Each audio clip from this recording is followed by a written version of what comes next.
Hello, আসসালামু আলাইকুম। আজকে আমি ম্যাথ ক্লাস বীজগণিতের অ্যালজেব্রার শেষ করে আমি এখন লগে ধরছি।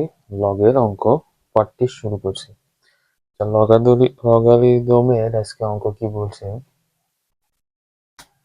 -2a - 1 উপরে পাওয়ার +3b পাওয়ার -1 সমান -1। আমরা সবসময় ধরে নেব এরকম যদি থাকে -1 থাকে তাহলে 1 ভাগে, এরকম 10-এর উপর যদি -1 থাকে তাহলে 1 ভাগ 10।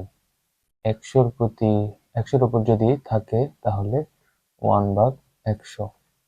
এরকম এরকম ভাবে এই অঙ্কগুলো যাবে। তাহলে আজকে বলছে 2 এর উপর পাওয়ার -1 প্লাস 3b পাওয়ার -1 আর পাওয়ার -1।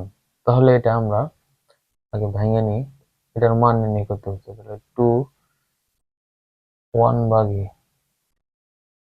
এটা 2a, এটা এভাবে লিখবো না, 2a - 1 আছে, তাহলে 1 ভাগ 2 এ লেখা যাবে না, লিখলেই আমাদের ভুল। যার উপরে আছে, যে সংখ্যার উপর, সেই সংখ্যার উপর খেলে আমরা লিখব। তারপর বলছে প্লাস 3 1 ভাগ b। এখানে যদি আমি লিখতাম, এটা গুণ অবস্থা আছে পাশাপাশি, এখানে 3b - 1, এটা যদি আমরা এইভাবে লিখতাম 1 ভাগ 3b, তাহলে এটা পুরাই ক্রস, এটা হলো না। এটা শুধু b এর উপর -1 আছে, সেজন্য 3 × 1 ভাগ b। এটা আপনারা একটু ভালোভাবে দেখবেন। তারপর কি বলছে, এটা -1, এটা থাক, আগে আমরা ব্র্যাকেটের ভিতরে যেটা সেটা কাজ করব। তারপর 2টা উপরে যাবে, নিচে a প্লাস 3টা উপরে যাবে, নিচে b -1। তারপর লসাগু করব, প্লাস মাইনাস থাকলে এ বি লসাগু হবে, গুণ হয়ে যাবে।